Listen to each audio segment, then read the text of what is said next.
So hello everyone, welcome once again to this channel. I hope so you all are doing well. चलिए आज की class को begin करते हैं। जैसा कि आपको पता है, boards exam, CBSE board exam या फिर और भी जो भी बोर्ड है, आपके स्टेट बोर्ड है या जो भी बोर्ड एग्जाम है, आप जिस भी बोर्ड एग्जाम की बात कर रहे हो, आपको पता है कि बोर्ड एग्जाम बहुत नियर आ चुके हैं। इस टाइम पे आपको सिर्फ और सिर्फ रिवीजन पे ज़्यादा फोकस करना है। मोस्ट रिपीटेड पीवाईक्यूज क्या है उस पे ज़्यादा फोकस करना है, ताकि आपको एक आइडिया लग सके कि हाँ, इस टॉपिक में हमने टॉपिक पढ़ लिया, अब उस टॉपिक से किस तरीके से फ्रेम हो सकता है क्वेश्चन, ये आपको पता होना चाहिए। तो आज मैं लेके आई हूँ क्लास 10th वालों के लिए, साइंस की सब्जेक्ट के लिए 10 most repeated question of CBSE board, है ना। ये कई बार पूछा जा चुका है। अगर ये 10 क्वेश्चन अगर आप करके जाते हो तो आपके अंदर एक अलग सा कॉन्फिडेंस रहेगा कि आप अच्छे से अटेम्प्ट कर सकोगे चीज़ों को। हाँ, आपको बेसिक ज्ञान पूरे चैप्टर के बारे में, पूरे सब्जेक्ट के बारे में होना चाहिए, और ये रिवीजन के टाइम पे आपको हेल्प करेगा। सारे टॉपिक्स को एक अच्छा रिवीजन हो जाएगा और इन डेप्थ आप सीख जाओगे, है ना। चलिए उसमें बात करते हैं। सबसे पहला है कि life process chapter, class 10th biology का लाइफ प्रोसेस चैप्टर एक बहुत ज़्यादा वेटेज वाला चैप्टर है, क्योंकि वहाँ पे बहुत कुछ होता है पढ़ने के लिए, डायग्राम्स होते हैं, याद करने की चीज़ें होती हैं। तो इस वीडियो के हेल्प से मैं सिर्फ आपको क्वेश्चंस बताऊंगी कि कौन कौन से क्वेश्चंस कई बार ही आ चुके हैं बोर्ड एग्जाम में, और नेक्स्ट टू नेक्स्ट वीडियो में भी मैं डायग्राम्स की बात करूंगी, मोस्ट रिपीटेड 1 मार्कर क्वेश्चंस की बात करूंगी। तो मैं सब कुछ छोटे छोटे वीडियो के हेल्प से आपको कवर अप कराने की कोशिश करूंगी। क्लियर? चलिए वीडियो को स्टार्ट करते हैं। पहला क्वेश्चन है, what is the sequence of steps in photosynthesis. आपको पता है लाइफ प्रोसेस चैप्टर, उसमें न्यूट्रिशन चैप्टर, उसमें आपको ऑटोट्रॉपिक न्यूट्रिशन, हेटरोट्रॉपिक न्यूट्रिशन के बीच में डिफरेंस है, डिफरेंशिएट के फॉर्म में आता है। उसके बाद फोटोसिंथेसिस का पूरा प्रोसेस, लाइट रिएक्शन क्या होता है, डार्क रिएक्शन क्या होता है, वो सारी चीजें आपको एकदम आनी चाहिए, along with the diagrams। तो आपको डायग्राम्स भी देखने हैं, क्योंकि अगर 3 मार्क के क्वेश्चन में आएगा तो आप सिर्फ लिख के हाँ समझ सकते हैं कि लिख के आपने छोड़ दिया तो आपको पता है कि हाँ चीजें हो रही है। लेकिन अगर 5 मार्क्स क्वेश्चन में आता है तो आपको एक डायग्राम, छोटा सा डायग्राम, रफ डायग्राम अच्छे से बनाना है वहां पे, ताकि आपका जो आंसर है वो और ज्यादा निखर सके, है ना। तो पहला क्वेश्चन है, what is the sequence of steps in photosynthesis. तो उसमें स्टेप्स के बारे में आपको डिस्क्राइब करना है, फोटोसिंथेसिस क्या होता है, उसमें कितने स्टेप्स होते हैं। उसके बाद है, how it is different from desert plants and those in temperate regions. अब टेम्परेट रीजन्स के प्लांट्स में अलग टाइप का होता है, डेजर्ट प्लांट्स के अलग टाइप का फोटोसिंथेसिस होता है। तो इनमें क्या डिफरेंसेस है, इसके बारे में आपको डिस्क्राइब करना है। अब ये वीडियो उन लोगों के लिए बिल्कुल नहीं है जो इन लाइफ प्रोसेस चैप्टर को एक बार रिवाइज किए ही नहीं है, अभी तक पढ़ा ही नहीं है, उन बच्चों के लिए ये वीडियो नहीं है। ये वीडियो जो है उन स्टूडेंट्स के लिए है जिन्होंने पूरा रिवाइज कर लिया है। अब उन्हें ये पता लगाना है कि इस पार्टिकुलर टॉपिक में से कौन से क्वेश्चन फ्रेम हो सकते हैं। क्लियर? तो मैं सिर्फ क्वेश्चन डिस्कस कर रही हूँ कि कैसे क्वेश्चन आ सकते हैं, इसमें क्या लिखना है आपको। ठीक है, पहला क्वेश्चन क्लियर हो गया।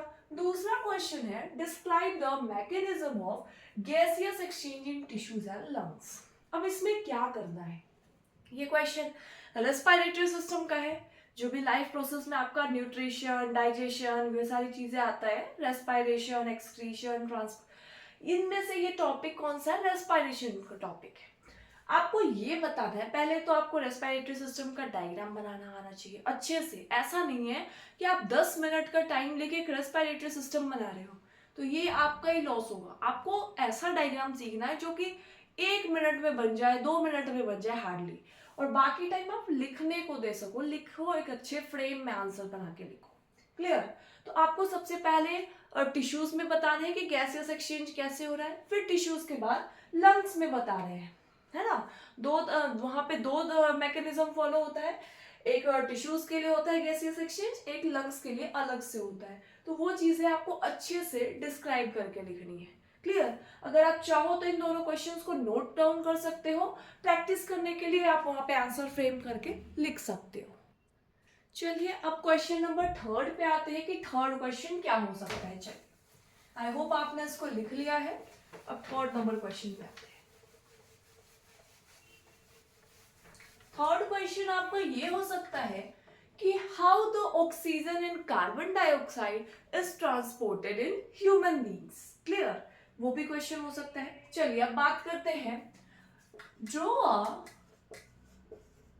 Well labelled diagram of a neuron.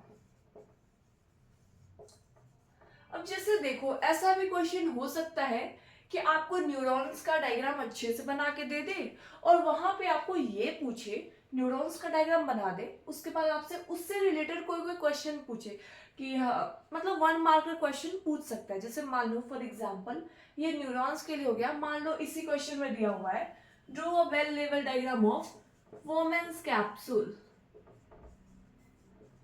तो आपको वुमेन्स कैप्सूल का डायग्राम बनाया हुआ दे सकता है या खुद बनाना होगा। क्वेश्चंस ऐसा जैसे आपको क्वेश्चन रहेगा उस हिसाब से आपको आंसर करना है। तो वुमेन्स कैप्सूल का जब आप डायग्राम बनाओगे या बना हुआ मिलेगा, उससे रिलेटेड आपको कई क्वेश्चंस पूछेंगे। एक्सक्रीशन से रिलेटेड कैसे होता है प्रोसेस, क्या होता है Bowman's capsule, what is this, what structure से भी रिलेटेड क्वेश्चन पूछेंगे। क्लियर, ए फ्रंट क्या होता है, ई फ्रंट क्या होता है, या फिर डायग्राम बना दिया उसको 1 2 कर दिया, अब इसमें आपको क्या करेंगे, कहेंगे इसको लेबल करके दिखाओ। तो ऐसे भी क्वेश्चंस आपसे पूछे जाएंगे। क्लियर, अब आपको फोर्थ नंबर क्वेश्चन में हॉर्मोन्स वाला पढ़ना है अच्छे से। जैसे पिट्यूटरी ग्लैंड क्या रिलीज करता है, थायराइड ग्लैंड क्या रिलीज करता है ना। तो हॉर्मोन्स वाला टॉपिक तो आपको एकदम अच्छे से आना चाहिए, क्योंकि ये लॉन्ग आंसर क्वेश्चंस में भी पूछ लेते हैं इस टॉपिक से क्वेश्चंस। क्लियर, हार्मोन से रिलेटेड। फिफ्थ नंबर आता है आपका, अब आवर इन्वायरमेंट चैप्टर आपको जैसे पता है, या सस्टेनेबल मैनेजमेंट ऑफ रिसोर्स, ये सारे चैप्टर्स जो है इनमें स्टूडेंट्स जनरली सबको स्किप कर देते हैं, लेकिन ऐसा नहीं है। वहां पे आपको केस बेस्ड क्वेश्चंस जैसे स्टोरी दिया रहता है, उससे फ्रेम करके कुछ क्वेश्चंस आपसे पूछे जा सकते हैं, है ना। स्टोरी दिया रहेगा तो उसको भी आपको ध्यान से पढ़ना है कि स्टोरी से कंक्लूजन क्या निकला है। तो वो वैसे क्वेश्चंस आ सकते हैं फिफ्थ नंबर में, है ना। तो आप नोट डाउन करते जाओ, प्रैक्टिस करते जाओ, जितने भी मैं बताते जा रही हूँ। क्लियर हो गया फिफ्थ तक। चलिए अब बात करते हैं 6 नंबर क्वेश्चन की।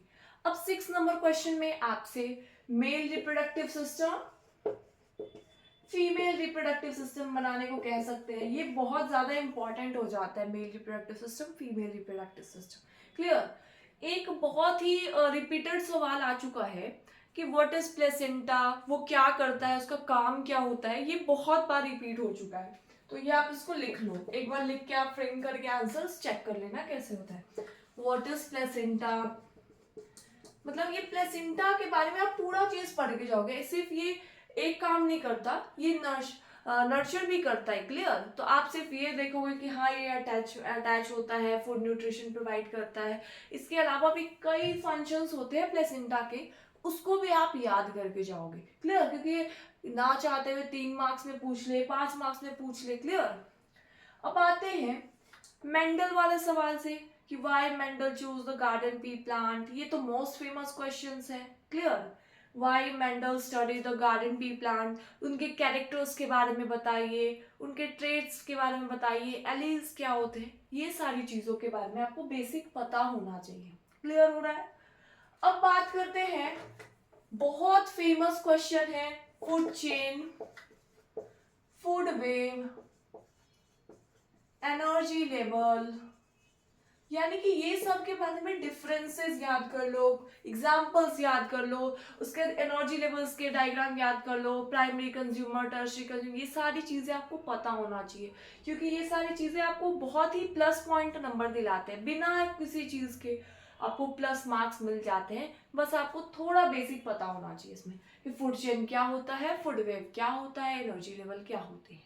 क्लियर हो रहा है चीजें। चलिए अब लास्ट आते हैं, लास्ट में आपको पूछा जा सकता है कुछ ऐसे सवाल पूछे जा सकते हैं जिसमें आप फंस सको, है ना। जैसे आपको जैसे चैप्टर हेरिडिटी एंड इवोल्यूशन है, तो हेरिडिटी से रिलेटेड आपको कुछ क्वेश्चन दे देंगे, उसको क्रॉसिंग करके दिखाओ, है ना। मोनोहाइब्रिड क्रॉस, डाईहाइब्रिड क्रॉस करके दिखाओ, तो ये चीजें आपको याद करनी है। तो मैंने बेसिक कवर अप कर दिया है कि इनमें क्या क्या क्वेश्चंस आपसे बने जा सकते हैं। डायग्राम्स देके क्वेश्चन पूछ सकता है, या डायग्राम ही आपसे बनवा सकते हैं, है ना। तो डायग्राम्स पे भी आपको फोकस करना है, हार्मोन्स के बारे में पढ़ने हैं, एंड देन मेंडल्स के बारे में पढ़ना है, उनके पूरे हेरिडिटी तो आपको पूरे अच्छे से करके जाना है, क्योंकि हेरिडिटी बहुत इंपॉर्टेंट, वहाँ से सवाल आते हैं, बहुत ही कॉन्सेप्चुअल सवाल पूछ लिए जाते हैं कई बार, है ना। इसके बाद आपको male reproductive system, female reproductive system के हर एक स्ट्रक्चर, जो भी पार्ट्स है उसके हर एक पार्ट्स को लेवल करके आप देख लेना कि हाँ आपसे लेवल आपको हो पा रहा है कि नहीं। कई बार क्या होता है, देख के हाँ चलो हो जाएगा, लेकिन जब आप एग्जाम में जाते हो तो आपसे नहीं हो पाता है, ऐसा जनरली होता है। तो आपको एक बार बना के देख लेना है कि हाँ ये कौन सी चीज को रिप्रेजेंट कर रहा है, ये क्या है। क्लियर।